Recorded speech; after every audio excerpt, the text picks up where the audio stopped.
So I see people arriving slowly, but since this is 6 p.m. sharp, so let us begin. So good evening, everyone. My name is Małgorzata Łukianow, and it will be my pleasure to chair and moderate today's session that will be dedicated to learning from crisis and what did we learn or not, perhaps, from the COVID-19 crisis, and how this knowledge can inform other emergency projects. This is the part of the seminar about emergency ethics, and just shortly where this idea stemmed from. So members of the teams from the Testimonies of the War project, we were both on the Polish and Ukrainian side independently involved in COVID-19 documentation, and we had this idea going. I think I'm looking at Natalia for a long time to conduct a workshop together. But before this idea came to life, Russia invaded Ukraine, and this, of course, reorganized many research priorities of ours. And then we talked again about this. So how can these two be in relation? How these research experiences might be connected in some ways, and we invited invited speakers who are also part of research projects dealing with documenting and researching the COVID-19 pandemic. We have 3 of them, so let me introduce them briefly, and this will also be the order in which I will ask you to talk about your projects and your experiences afterwards. So our first guest today is Inga Kozlova, who holds a PhD in sociology and works as an associate professor at the Department of Sociology, Ukrainian Catholic University in Lviv, and is the head of the sociological laboratory at the same university. And her research includes qualitative data collection, sociology of the city, urban studies, the right to the city, and IDPs adaptation, and also COVID-19 documentation. Then we have Stefan Krebs today, who is an assistant professor for the contemporary history at the Luxembourg Center for Contemporary and Digital History. He studied history, political science, and philosophy at the University of Aachen and Aix-en-Provence, and he received his PhD in the history of technology from Aachen University. And his current research interests are the industrial history of Luxembourg, the history of deindustrialization, and the history of repair and maintenance. In 2020, he was the head of the public research axis at the center in Luxembourg and directed the team behind the digital memory bank, the COVID memory. And finally, Justyna Orchowska is a sociologist and an assistant professor at the Center for European and Regional and Local Studies, EUROREC, at the University of Warsaw, and her research interests focus on urban and housing inequalities, access to urban commons, social classes, and stratification, and the right to the city movements. She's an author and a co-author of scientific books, articles, reports on territorial development, urban infrastructure, and the social impact of COVID-19. She has assumed the roles of principal investigator and team member in projects funded by the Polish National Science Center, University of Warsaw, and the ASPON, if I'm correct, program. She has also taken part in several expertise and evaluation studies commissioned by the European Parliament, the City of Warsaw, and other non-governmental organizations. And I asked all of our speakers this evening to briefly talk about their initiatives related to COVID-19, about how they looked from behind the scenes in terms of taking care of the participant and the research team, but mostly what are the lessons we learned from these projects. So in what sense we say that the crisis of COVID-19 pandemic was universal experience, was a universal or could be universalized as a result of crisis, and maybe there is still something and in what sense this could be different. So that's all from me from now, and I invite our first speaker, Inga. So can you please start? Thank you. I'll try to make it really briefly. In April 2020, the Center for Urban History of Central and Eastern Europe offered the Ukrainian Catholic University to join the organization of the project, which aims to collect practices of quarantine experience. It was a competition for collecting writing stories. This competition ends with free prize places. We collected the data until the end of the June 2020 and announced winners in August. As the most complicated part of this organization work, arrangement of text for reading and communication with the authors and with those who were reading text was undertaken by the Center for Urban History, actually for Natalia Tryshenko, who was coordinating this project. As part of this competition, we asked our future authors to organize their thoughts around the following topics, each of which we interpret as broadly as possible. So there was like 3 topics: space, everyday life, and creativity. We also asked to add to the text information about our future authors, age, city, profession, everything that people thought necessary to tell us.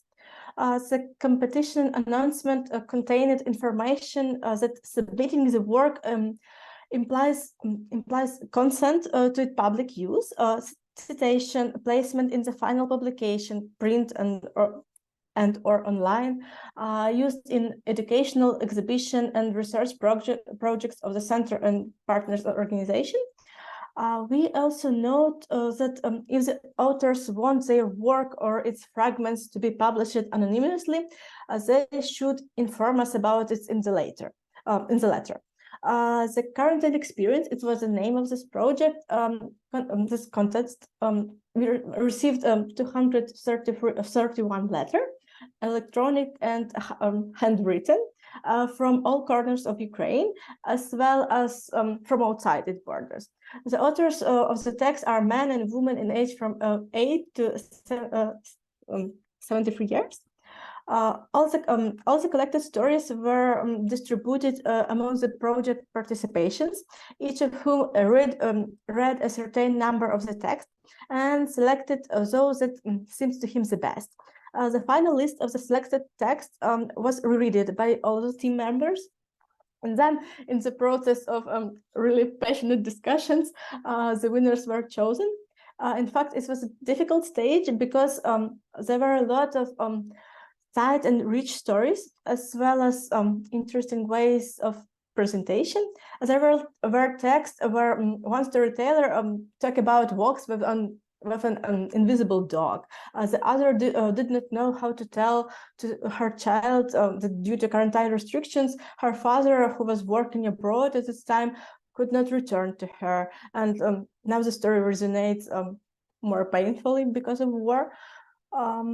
There were stories about the peculiarities of forced cohabitation of several families in the small apartment, conversations of women with her unborn for that moment child, and really many other narratives. And actually, this was the first stage of the project. As the second stage was created free of codes, so according to which all of the stories were actually coded and placed with anonymized signatures in the archives of the oral stories on the website of the Center for Urban History of Central and Eastern Europe. The name of those whose stories we have quoted are given in the separate document in this collection. And it's very hard for me to say about some insights after this experience. It's rather make some professional points that using our work by default became very evident in the process of documenting life in new circumstances. Yes. So here, I mean, three main points. When people go through new, unusual, and sometimes traumatic experience, we as researchers are usually afraid to ask them about it. But quite a lot of people need to be heard, to tell someone their story. Therefore, collecting of testimonies, interviews, and crisis situations are necessary. It is documented of the history and it's a kind of therapy. And however, this therapeutic aspect face us as researchers with other challenges, because the conversation should not go beyond the scope of the research question. The second point is the risks for the researcher himself. I mean, being traumatized by someone else's trauma, and or over empathy, and as a result making an impact on the quality of the collected materials. What do I mean? When we were working with the text, some of the experiences described in them resonated a lot. I think it resonated to all of us. Others were very touching. I caught myself thinking of them a lot. They were actually constantly spinning in my head. If talking about my own current experience of documenting after the full-scale invasion of Russia, but in the format of collected interviews. Now I'm involved in 2 such projects, and one of which provides monthly interview with the same respondents for half of the year. So in this situation, I see 2 problematic moments. The first one is that we seems to experience with our narrators what they experienced. It's psychologically affect us as researchers, especially those of us who live in this context.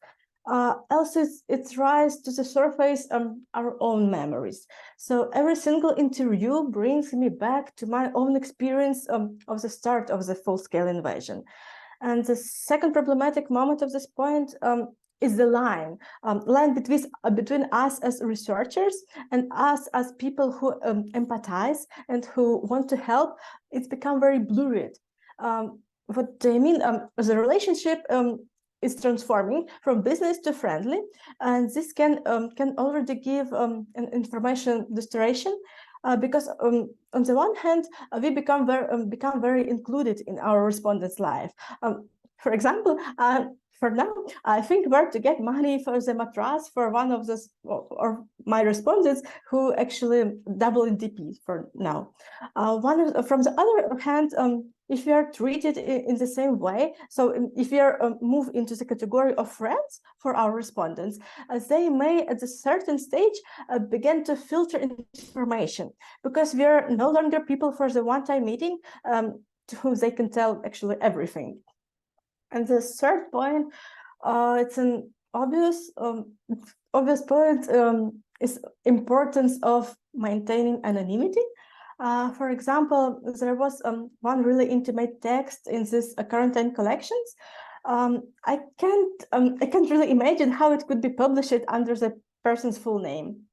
And if we're talking about the experience of documenting during a full-scale invasion, anonymity is extremely important. Many respondents have relatives either in the occupied territories or in the armed forces of Ukraine, and they are very afraid of harming them somehow.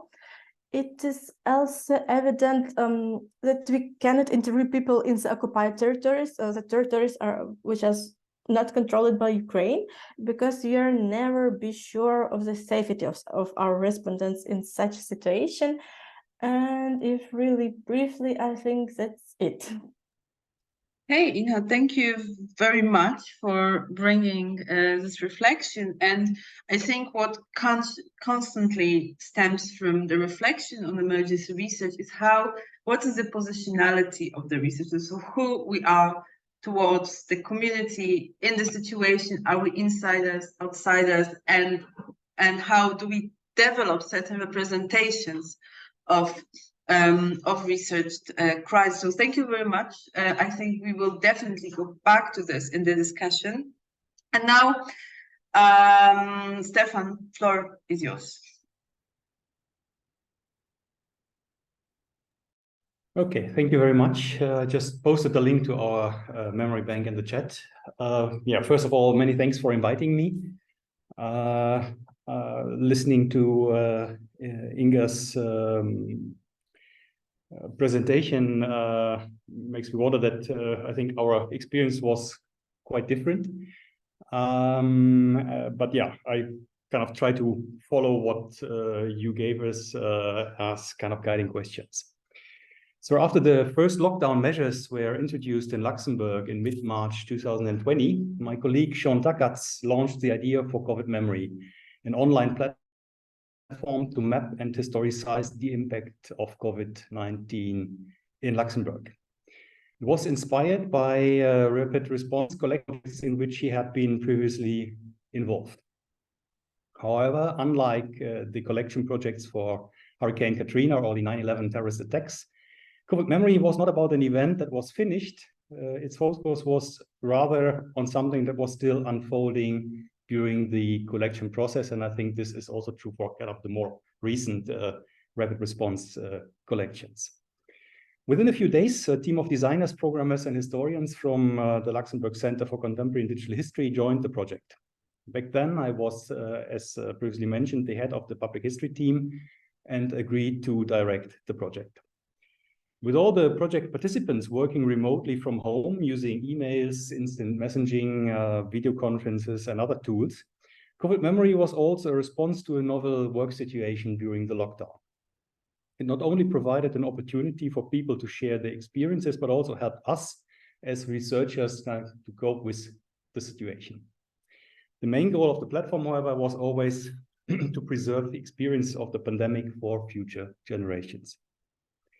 When setting up the memory bank and creating the submission form, we followed the principle of data economy, asking for only those personal data needed for the collection and curation process. So we try to collect as little data as possible. Contributors could stay anonymous or submit their personal information that will not be published on the web page. We could not offer any particular support for participants that struggled with the pandemic itself, but we, for example, provided information for helplines that participants could call if in trouble. Participants could also contact the team through a generic email address, but we received some requests and questions, but we never received any emergency calls through the platform. However, crowdsourcing is also a means for contributors to come to terms with what's happening or what has happened. In this way, it can also have a therapeutic effect. The collecting platform gives individuals an audience and offers them insights into the experiences of others, reassuring them that they are not alone in struggling with frustrations and fears. The COVID Memory website was launched on April 3, 2020, and received regular radio, television, and newspaper coverage throughout the year 2020 and 21. So far, we have received some 350 submissions, and only a dozen of which are not published, mainly because they were not related to Luxembourg. We've only kind of collected to the pandemic in Luxembourg. Photographs make roughly half of all the items submitted, but there are also videos, diaries, poems, cartoons, and other types of content. While we had hoped for more resonance among the general public, it is worth noting that similar platforms in Germany, Switzerland, and other countries, for example, have received about 10 to 8 times less contributions per inhabitants in the country than we have in Luxembourg. So it's a small collection, but it's also a very small country with a small population. We are currently reworking the web interface, and the next version that we will hopefully publish in the future will provide to visitors of the website more of the collected metadata that is currently only available in the backend, so opening the collection more to researchers rather than to new contributors. At the same time, we have started to tag the submissions, so a team of curators is doing this, to help retrieve meaningful entries when browsing the archive. At the same time, tagging also channels attention and might affect future research questions. In our case, we also have to think about which language we're using, because submissions are in Luxembourgish, in German, in French, and English. And utilizing one of these languages through tagging could influence also the perception of researchers and participants. When examining the contributions on COVID Memory closer, it becomes obvious that we collected the memories of the more or less upper middle class in Luxembourg, of people that were less affected by the pandemic, actually. Thus, the main challenge for future historians will be to fill the gaps in our archive. If the aim of the collection is to document a future everyday history of the pandemic, we have to acknowledge the obvious limits concerning the social groups we seem to reach. That is, those who wish to share their experience.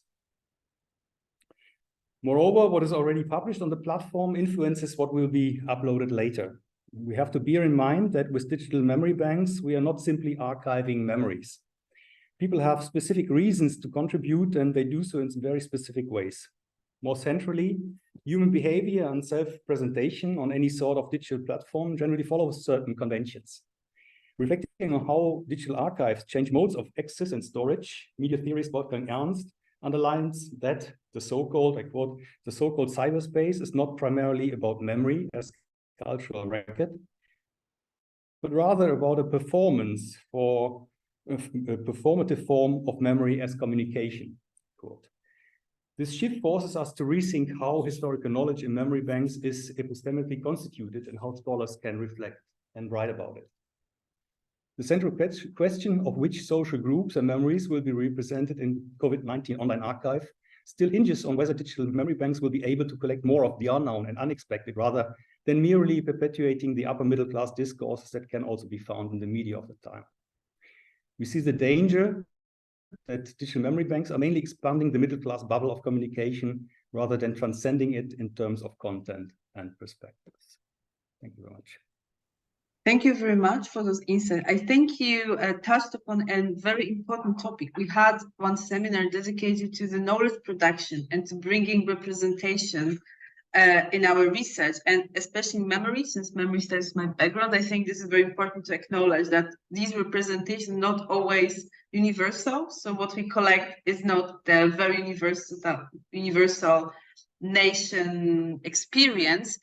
And that very often this is a very middle class, upper middle class experience. And by saying this, I move on to Justyna, because I think the issues that your project, our project, we used to work together on this, were quite similar in these terms. So Justyna, the floor is yours. Yes, thank you very much. I will have a pleasure to talk about the project that I together with Małgorzata and other team members conducted in Poland, which was called Pandemic Diaries. During my short speech, I would like to focus a little bit on ethics, but later on I hope that we'll have a possibility also to add other information during the discussion and maybe the comments to other presentations. So as to other research, our project arose as a spontaneous rapid response to social conditions created by COVID-19 pandemics. And it was both the research project, but also the diary competition. And as I said,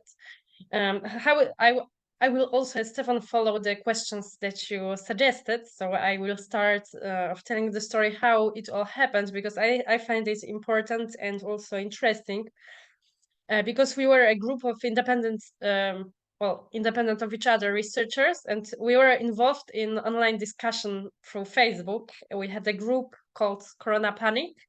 And through this platform, we recognized that there is a need to document these processes, to document the changes which are going on stimulated by the COVID pandemics, both the changes and maybe supposedly the lack of thereof, through the tangible testimonials. So that's how we decided to launch a public diaries competition for individuals spending pandemics in Poland and also for Poles residing abroad. So what is also essential to note, it's not only how we met, that it was largely due to Facebook, thanks to the Facebook that we organized for a project, but also how we did it. So it was quite unique for Polish social sciences, and I suppose it was also unique for the social sciences in general, in the world, because it was self-funded, funded only by the University of Warsaw and Polish Academy of Sciences. So as a spontaneous, rapid initiative, we did not receive any financial support from external institutions. So as team members, we received no remuneration, and all the projects relied heavily on our voluntary work. So as a result, for example, we did not have any designated project leader, and we coordinated it horizontally. So we were all PhD students by the time at the field of sociology, cultural studies. So we were all conducting our research for doctoral dissertations. Also, some of them were employed in other companies, not in academia. So the project was something additional, an additional task for team members, often undertaken outside the regular working hours. However, I personally, I can speak for myself, but I hope it also works for my colleagues from the team, that it was, we saw it as an opportunity also for us to help to reduce the anxiety associated with pandemics. Because it was somehow rooted in the sense that we need to do something as researchers, that there is a need for action. We have some responsibilities as sociologists, social scientists to work, to contribute in this time of crisis.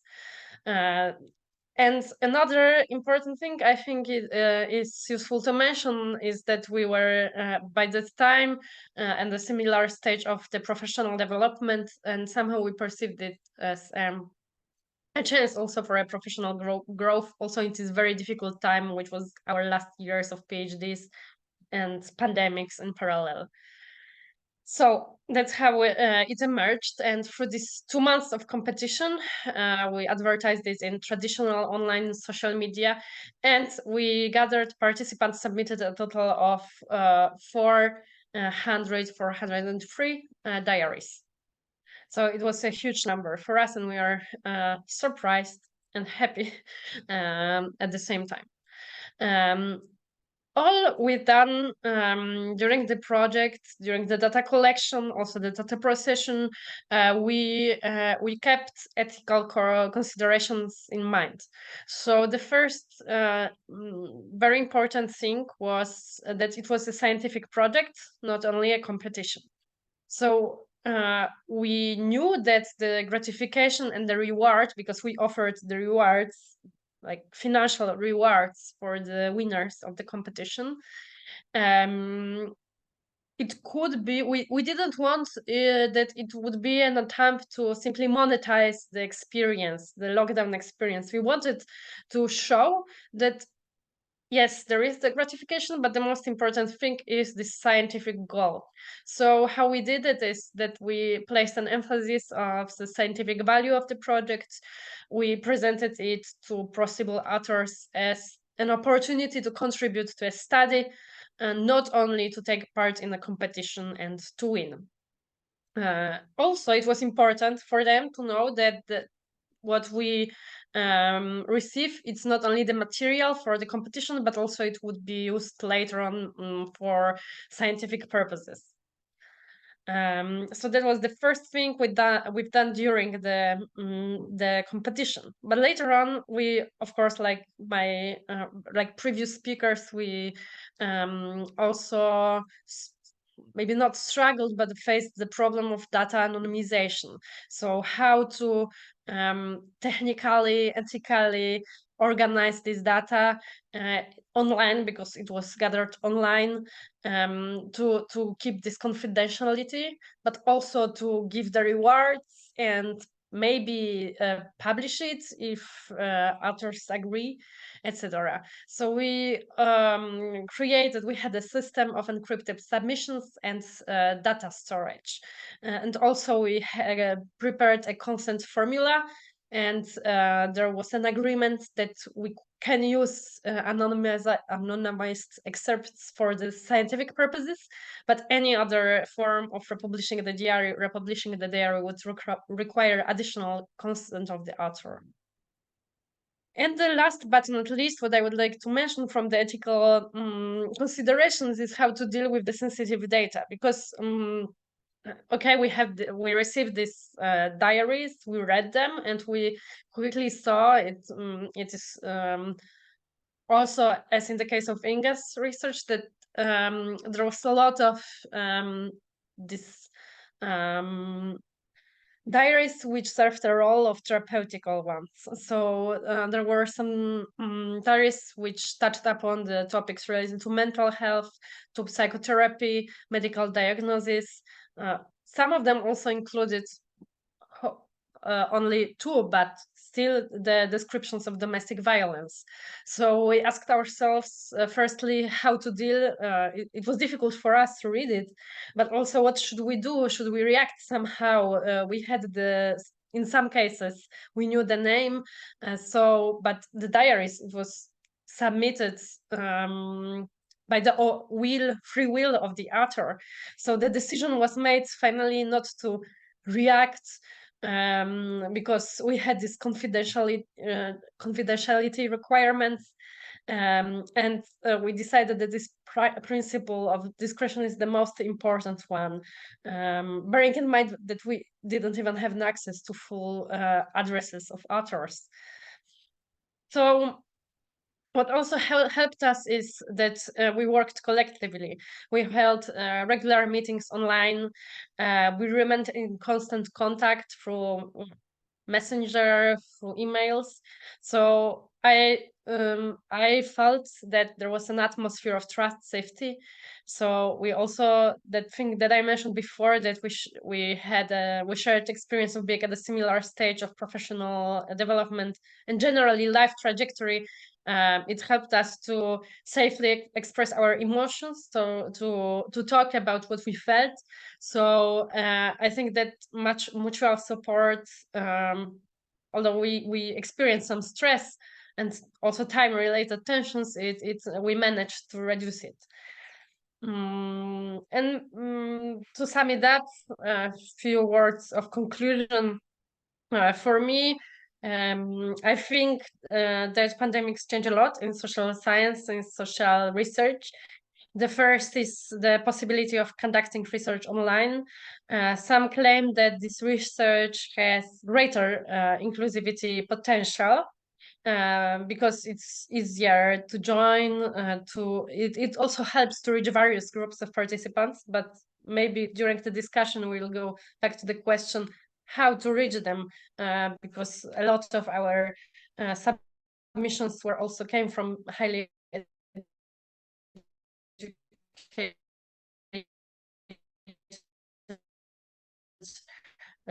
people from big city, which determines it.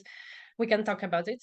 But what we also saw is the use of a lot of different software and devices and methods, not only the writing text, but photos, memes, screenshots.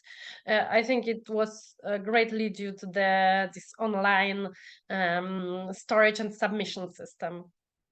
Moreover, maybe from slightly a bit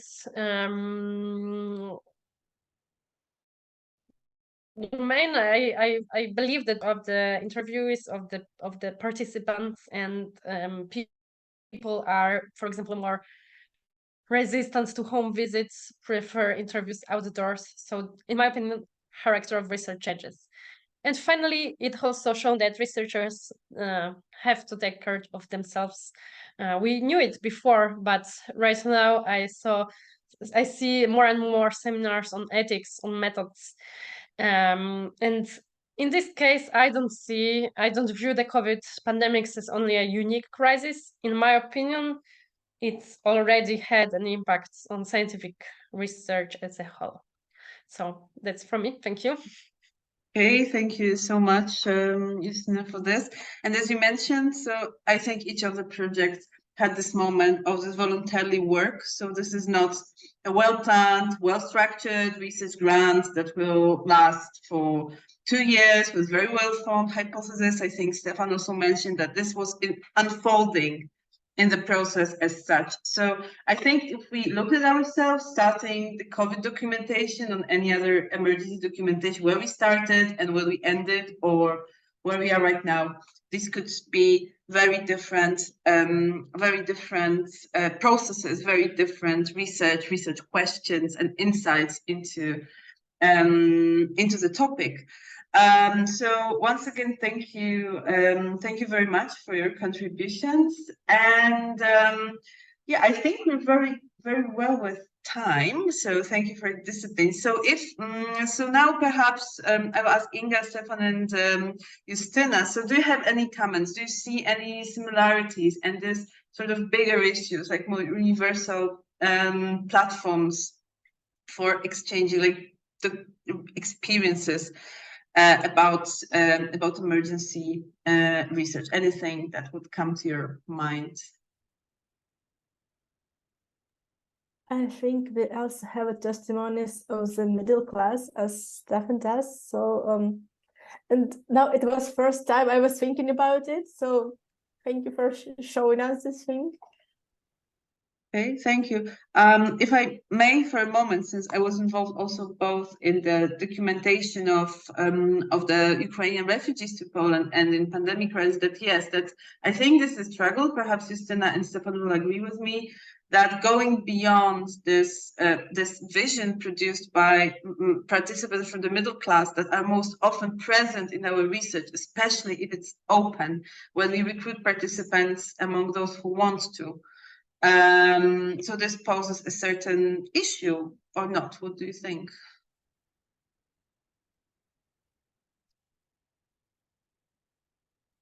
Maybe if I can respond to this immediately. As I kind of try to line out, I think on the one hand, it's a big issue. So we, at least at the beginning, we kind of claim to document the crisis.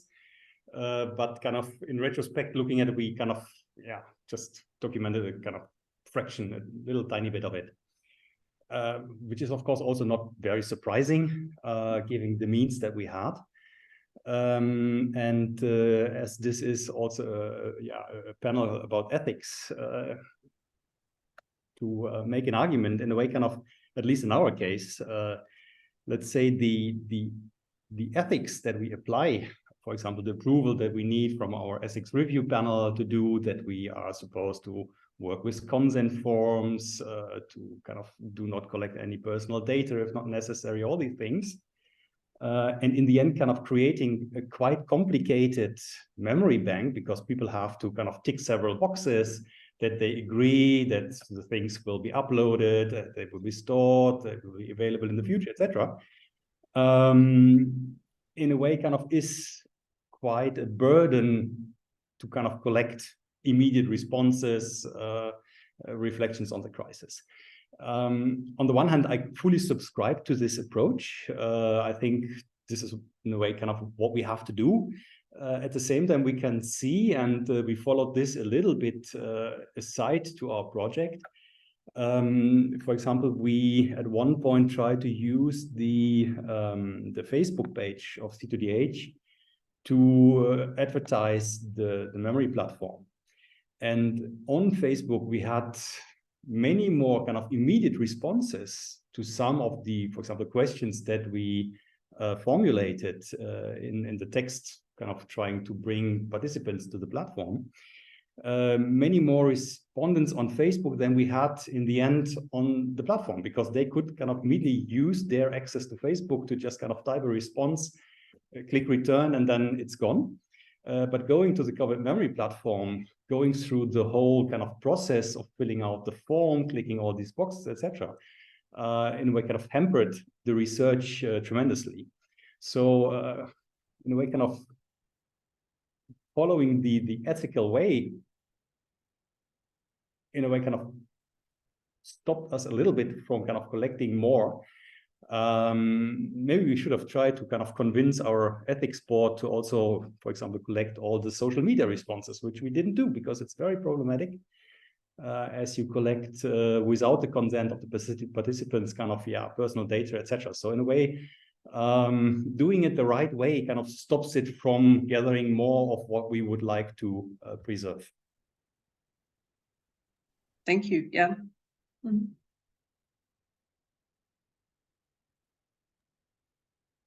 If I may, I would like to comment also a bit on the issue that Inga raised about the difficulties in choosing the documentaries and in our case diaries, because as I said, we had a competition, so we had to choose the winner.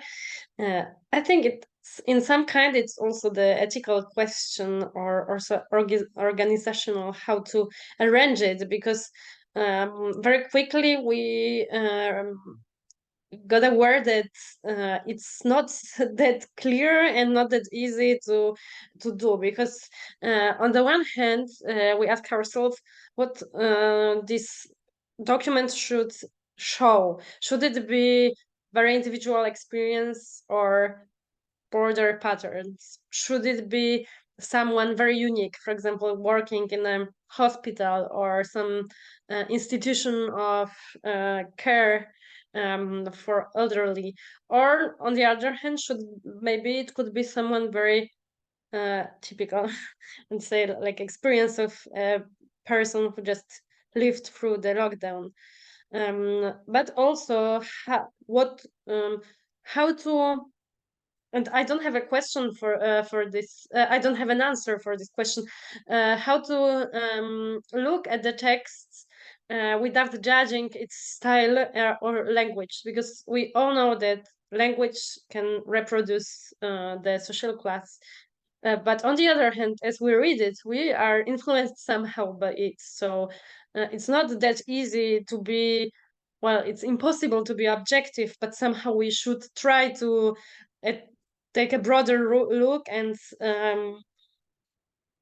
include all of testimonies without looking at the language.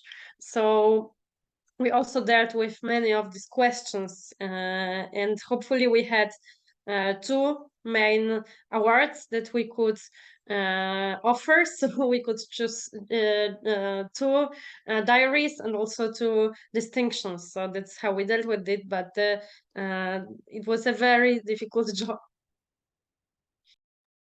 Really, actually, we have the same problem, how to choose the winners, and we have a situation when we have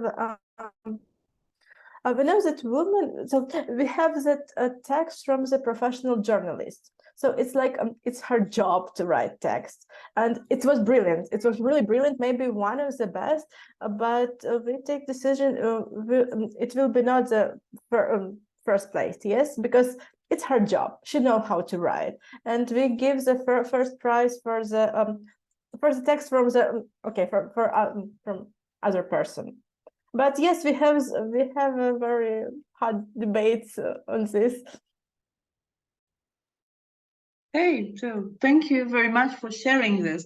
This brings us back to various distinctions and representations that's doing both emergency research, but also making some sort of intervention into public memory that it entails being reflective on whom and why and how do we actually present with an academic knowledge reproduced based on this data collection. And as I open the floor to the public, I see Natalia Otrishchenko raising her hand. So Natalia, go ahead.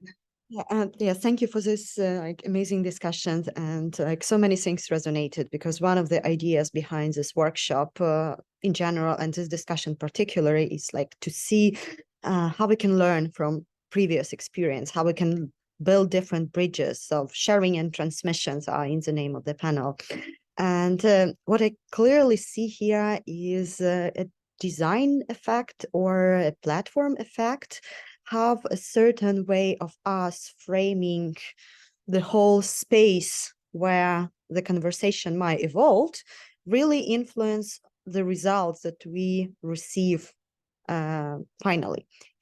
Be it a digital platform, like with a certain skills in digital literacy that you need to have in order to contribute, be it the competition, which also itself frames like either in written form, so usually you receive a written text, not an oral text, or in our case, we also received some of the text written by hand, which kind of a very interesting experience in the 21st century, with so many people unlearned writing with their pens. So it's a very interesting also to observe how we can learn from this type of experience. And also what I see in this project, like precisely this long-lasting effects of like certain decisions which we made under extreme circumstances. Because not only like us being affected by the situation of pandemic or full-scale war, we still have to deal with these decisions much later. And in our case, we did this competition, and we also promised people to make a publication out of that. And we did receive the like preliminary agreement from the Ukrainian Cultural Foundation to fund this book. And we had invited an editor who helped us to do that, and who organized some of these narratives into a book. And I'm thankful to Mariana Maximiak, who is also like with us today, for coordinating like a very complicated communication with the authors of the text, because like people did not agree to be published in the book, but we decided that like they agreed to for us to use these narratives. But when you have like a real book project, then it's good to have a written agreement. So we engage in a very complicated discussion with people about agreement on publishing these stories in a book. And we have about like 50 stories being included in the book. But then a full-scale invasion happened. And like we paused the project, but still we have this responsibility towards people. And half research is also about long-lasting responsibilities that we have when we start certain type of initiative. So therefore, we are like came back to the idea that we have to publish this book this year. And now hopefully it will come up either this year or the beginning of the next year as part of like a long-lasting commitments of scholars who are reacting to an open-ended situation. So it was rather a comment from my side. Thank you, Natalia, for this. This also explains probably much better than I did why are we also having this conversation, linking COVID and the war in Ukraine now in 2023 as well.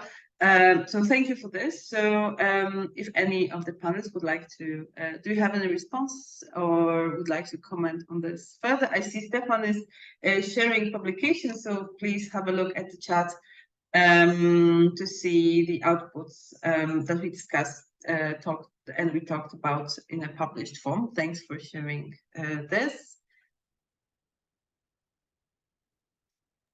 Yep, I see Justyna and Stefan, and I don't want to talk all the time, so if anyone else wants to add something, I just wanted to say that we also prepared a book with Małgorzata and other team members, and it was a very difficult task because we were all very tired with pandemics. Really, we didn't want to read about it anymore. We didn't want to deal with this problem anymore. It was very tough time, but we also made this promise somehow that we will publish it, and we wanted to deliver, and we finally did it, but it took time. Yeah, that's very true. I confirm that after reading, I think 400 testimonies twice, and then again for the selected ones, we really had well enough, and then we went through them again to prepare the book. So yeah, as I said, that was a really tiresome process, but yeah, we promised the publication and the book. We also received questions if the book's coming out, so so it had to be done. So thanks, Justyna, for this. And yeah, Stefan, you wanted to say something. Yeah, I have maybe one addition and then maybe a question to Inga and Justyna. Maybe a short addition because it kind of adds to what you presented earlier. I focused in my introduction only on COVID memory, but we had a second project here at C2DH led by my dear colleague Benoit Majerus, who is a specialist for history of medicine, psychiatry. And he formed a team also of colleagues here from C2DH and conducted oral history interviews with people from the medical sector. Initially, we did this every week. Then it became bi-weekly, later monthly, and now we have kind of loose follow-up conversations. But there, the idea was kind of, in a way, kind of complementary to COVID memory to really kind of go where, the pandemic unfolded in all its horror, the medical sector. And there we, kind of faced many more of the problems that especially Inga raised earlier, to speak with people who really had to kind of face the bad and ugly sides of the pandemic. And that also kind of then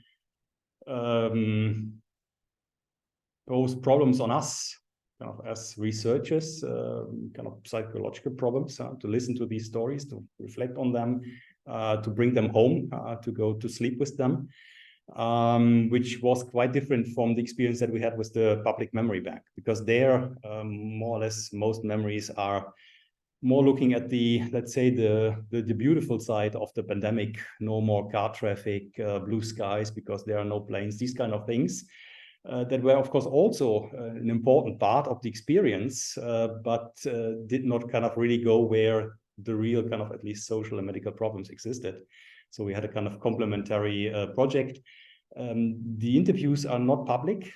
We talked about maybe integrating at least some of them where we had the consent of the participants to add them later to COVID memory, but this has not happened yet, and I'm not sure if we will do it in the end.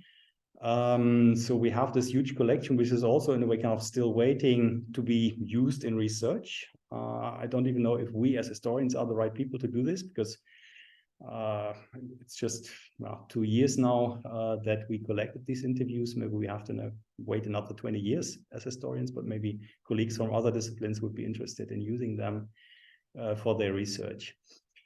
So much the addition. My question, because I was pretty surprised to hear that both the projects that Inga and Justyna presented were both competitions. And I was just wondering how you came up, or why you came up with the idea to kind of organize this as a competition.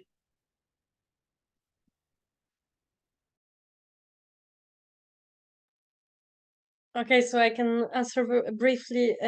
Dyer's competition, maybe even Małgorzata would be the better person to answer this question, because Dyer's competition have a very long tradition in Polish social sciences, which was very popular in Middle War period and also shortly after war.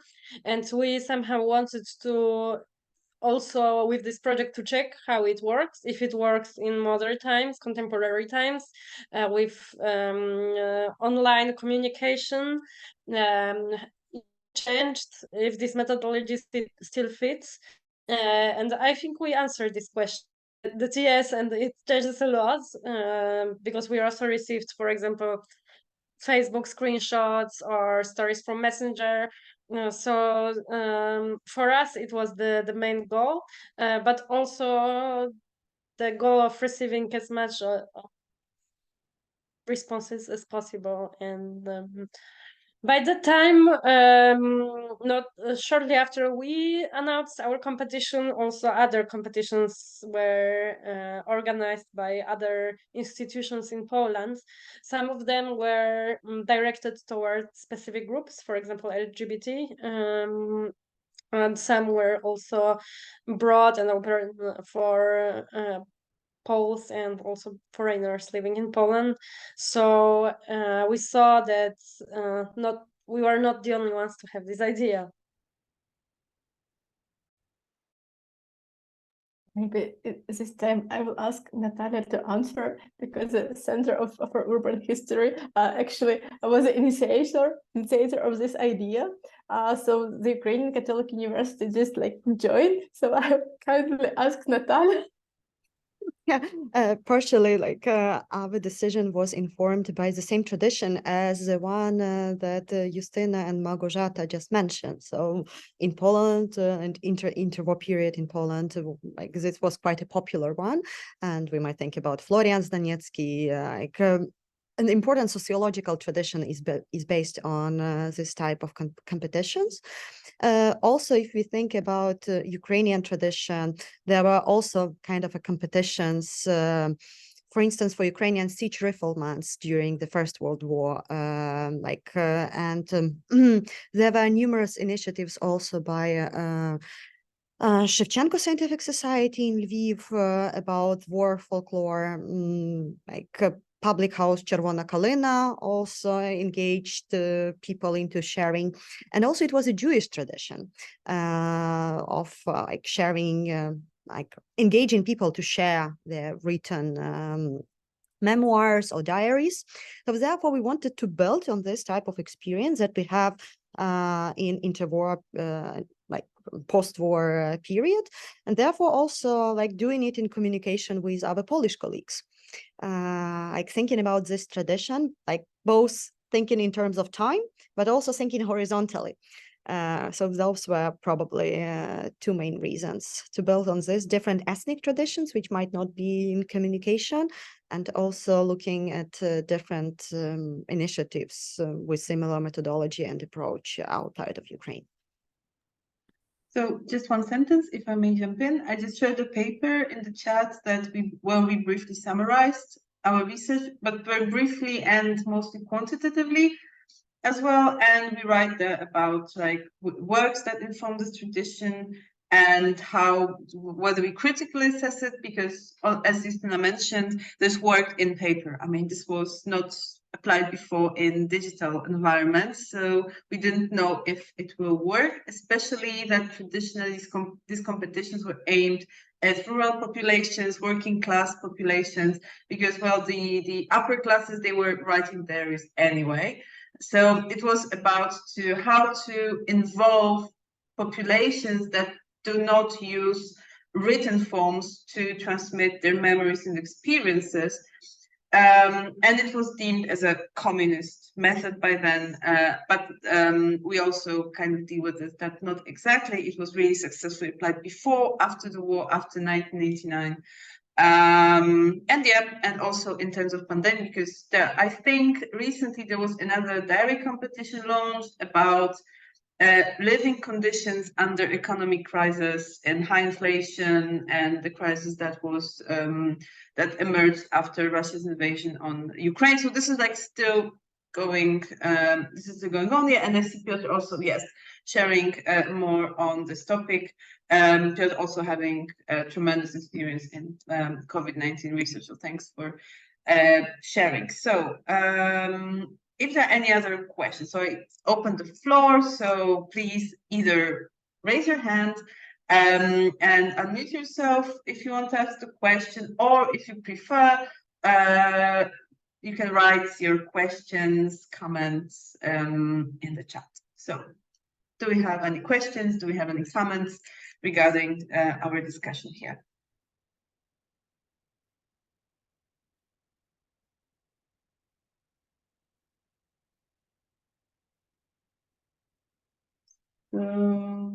I think no.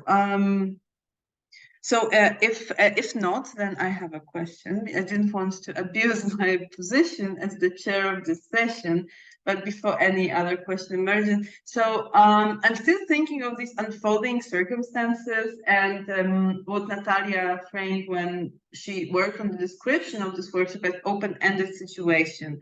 And my question to you would be, so if I'm not wrong, so these research processes on pandemic are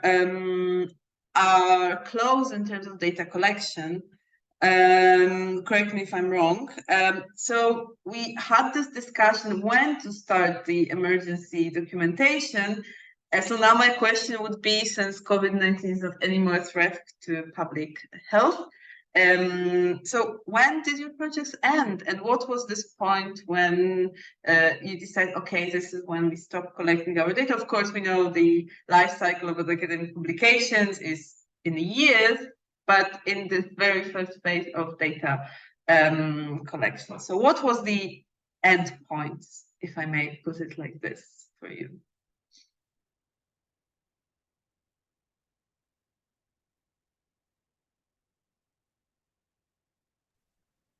I can start. You can still participate, so there is no endpoint yet. The memory bank is still open, but I would have to look into the backend, but I think it's quite a while that we received the last contribution. We noticed already during 2022, so in the kind of second year of the pandemic, that the contributions went down compared to the first year. So there was a kind of fatigue of kind of talking about the pandemic at all. And I think this is also reflected in the memory bank. So we have, or most of the memories kind of deal with the first wave of the pandemic and not the second or third wave. We have not closed the platform on the one hand because COVID is still kind of with us, so to speak. At least in Luxembourg, we only left at the end of June when it came to, for example, the rights to remote work, just kind of left the kind of legislation of the pandemic a few months ago. And we had a beginning at the very beginning of the process, but maybe we should kind of go back to this discussion. As I mentioned, Sean Duckert's my colleague here in Luxembourg, professor for digital history. He was also involved in some of the US-American projects. There, many contributions were received, especially for the 9/11 terrorist attacks, many years later. I have no idea if this will happen also to the pandemic and to our memory bank, but at the moment, the maintenance does not really pose a problem. So we just keep it open and people could, at least in theory, still participate. So in a way, there is no end reached yet, at least not for us. Okay, that's very interesting. So thanks for sharing, Inga. A question to Inga, and yeah, both Inga and Natalia probably too, but mostly Inga. So what was this endpoint in from your perspective? We do not know how long it will be last. Pandemic will be last. And we was afraid to make this project too long. It was maybe one of the main ideas. The second one, the part of the team work in the university, which makes some frames for us, time frames, yes. And we decided we start the announcement maybe at the beginning of the May. I think we started this competition, and we decided to give 2 full months. It was just like like our decision to make this not too short and not too long. So it was like I don't know. The main idea was it was this doing this like time frames like in I don't know mechanical technical ways. So we just have a deadline. And also we have almost 2 months for work with these materials. It's because it's very resonating story about read all these texts for one time and read it for another time and then read a couple of times for make these codes. And so it just was like a technical deadlines. We wasn't thinking about kind of, I don't know. That's from my perspective.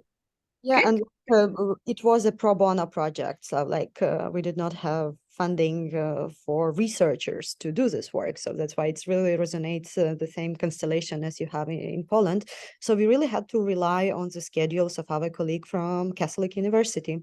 So we have colleagues from cultural studies program, from sociology program, and from history program. So like from different perspectives, assessing like the same set of documents. I think it was also really important because every disciplinary tradition has its own lens. Like me as sociologist and Inga as sociologist, we can read it differently than historian, for instance, or a person from cultural studies. That's why we try to have it a mixed team. But if we are asking our university colleagues to join, we really have to adhere to their schedules. And when people can do that, they can read it during the summer. And that's why it was a very pragmatic decision to an extent. But yeah. It's a very valid question when to end emergency project, I think, because when we ended collecting stories of Ukrainian internally displaced people with another initiative. So, and the answer was when we saw that our emergency methodology does not working. Like it is not getting us like the materials that we expected at the very beginning. So now we have to change our approach somehow. We have to adapt our questionnaire. So it means like then the situation changed somehow, and therefore our tools are not working anymore. And it was one of the reasons why we stopped after 6 months of collecting oral testimonies or in Ukraine after full-scale invasion. Okay, thank you very much. This brings us back also what you said in the beginning, that there are also some institutional frameworks to some solutions, that we are not also operating in some dreamy sociological voids that we can afford just anything. Yeah, so that's an important point. And also perhaps what Stefan also mentioned, this kind of saturation that emerges at some point, that, or fatigue, or I don't know, I mean, there's probably a big difference between those two, but this is somewhere there. So thank you very much. And Justyna. I'm not sure if I will add something what haven't been said yet, because we also decided to finish our maybe not a project, but the collection of the diaries in 2 months. So it was focused on the strictly first months of COVID-19 in Poland. Later on, the holidays came, and it was already different. But the question of when the project ended, I'm not sure if I can answer this question, because I don't know really, because we worked with the material for so long, and it took it was really time consuming and energy consuming and emotions consuming. But the strict phase of competition and later the results, I would say it was half a year that we organized it all, and it was followed, of course, by the question if we will repeat it once again, because people wanted to know if the experience changed in the second wave of pandemics or the third wave, and how. But we didn't decide to do it for various reasons. Also because some of us do not work at the university anymore.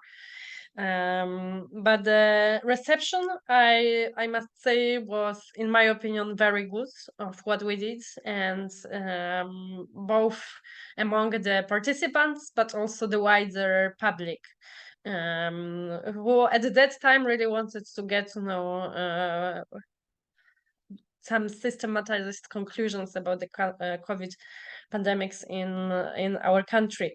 But after these years, I feel that people do not want to talk about COVID anymore. So that's also, from my point of view, interesting that we are talking about how to generalize it and try to compare it somehow with other crises, to see what can we learn.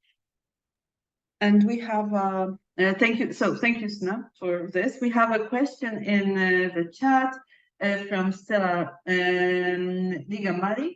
I hope I pronounced this correctly. Sorry if not. Do you think that online oral history will become more present? So I think this brings us again to this discussion. What Justyna mentioned before, that pandemic changed the way we perceive online tools for research. So what do you think? How would you answer this question from Stella?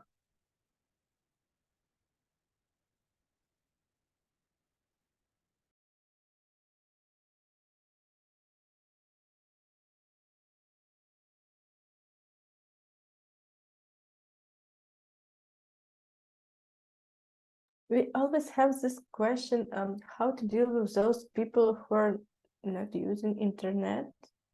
So we just cannot work with these categories this way. So it's have its, I don't know, its measures. It's a really difficult question. Yeah. It's really, really difficult. Mhm.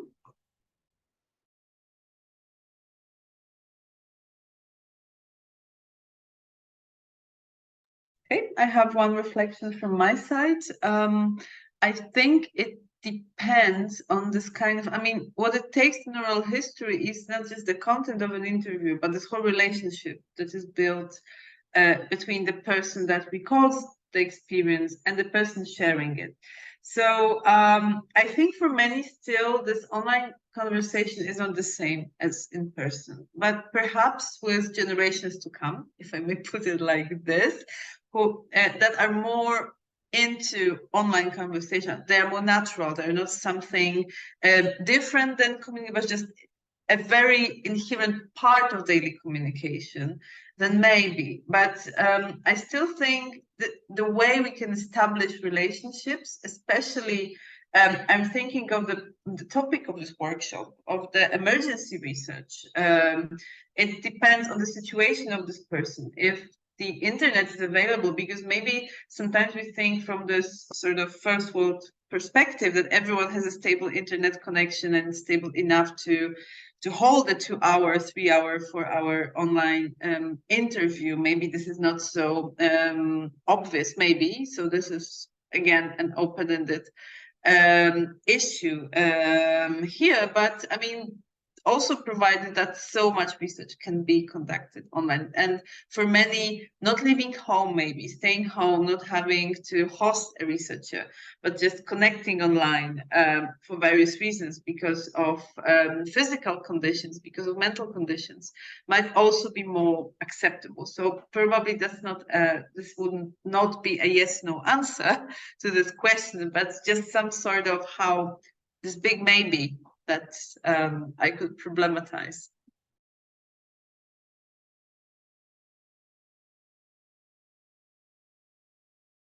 Okay, so anyone else would like to contribute to this question? And if not, then do we have any more questions from the public? So is there someone who'd like to ask a question to our participants or contributors?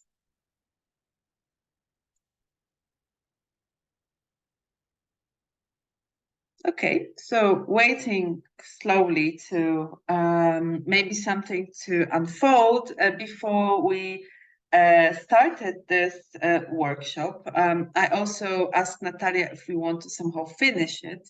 So perhaps this is the right moment for the big thank you to our contributors, to Inga, to Justyna, and to Stefan. Thank you so much for your insights and for being the part of this seminar and this general discussion we are trying to have about research ethics and approaches and emergency situations. So thank you for sharing your insights on that. It was a pleasure to moderate this discussion. And maybe now I sort of pass this virtual mic to Natalia, just to wrap up today's discussions. Thank you, Gosho, and thank you for all of the panelists and all who joined us for this very intense day, because we had 3 panels, which somehow dealt with multiple issues. And if I can sum up just some of the boxes that we tried to unpack during this very intense talks. So first, it's a lot about temporality and the way how we assess time in our projects, and how our research participants also assess time. Because starting from the idea of agency versus vulnerability, if we put those two into link, we see how it changed, and how someone who might be happy to share testimony at the moment of radical openness might not be happy in a few months because his or her conditions changed. Because the family members might be drafted, because like in case of a full-scale war, the front line could be on the move. So therefore, how our research design can incorporate this flexibility of the situation, adjust to it, because in academia, we really need to produce some valid results, and therefore managing all of this complicated relationship, which either oral history or qualitatively informed tradition encourage us to do, like thinking about this interhuman relations and expectations of rigid academic work, sometimes they could be contradicted.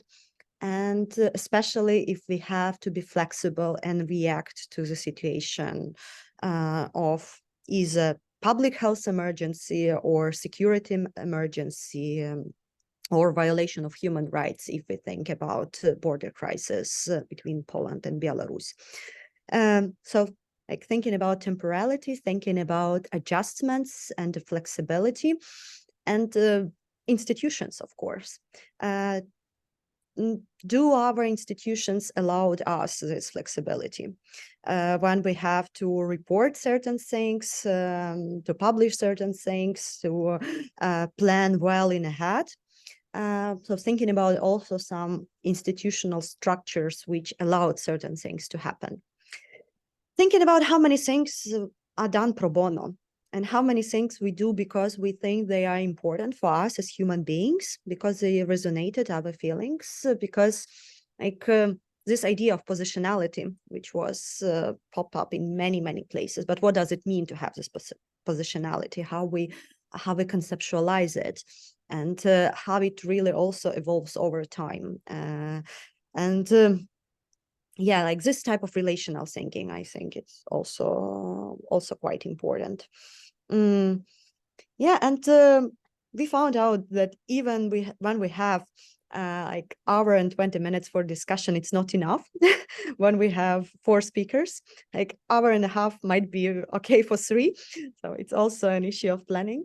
And yes, we need more spaces like this to talk, and we also need to build on something. And I think it will be my final point now, that do not feel that we are inventing a wheel. Like really many things were done before, but it is important to adjust them also, and not to think that we can simply transfer certain models and certain decisions, but rather adjust them. So at the same time, like feel connected, but also take responsibility for certain decisions that you might make ad hoc, specifically for a situation where you are here and now. So thank you once again for joining this discussion, which was co-organized by the University of St. Gallen, the Center for Governance in Europe, the Institute of Philosophy and Sociology of Polish Academy of Science, and the Center for Urban History. So all together, also as part of the series Świadectwa Wojny, we are here to learn from each other, to help each other grow, be better, and also the answer to this online question might be that we are now online, and many things that we seen as appropriate now might change. We have hybrid formats, and I cannot invite you for a drink now, for a cup of coffee or wine after this intense day of conversation. It is something that we really lack in this online format. But at the same time, we can be in one space all together, even when we are scattered around different places and different time zones even. Thank you once again, and let's stay in touch. This event was recorded, so share this recording with those who couldn't attend. Yeah, I really hope that all emergency situation will have its own end, And this huge emergency, the full-scale invasion of Russia in Ukraine will end as well. And we will have other challenges. We will have challenges of post-war recovery. And I really hope this situation will come as soon as possible. Thank you once again. Thank you very much. Thank you. Thank you very much. Thank you. Bye. Thank you. Bye. Thank you.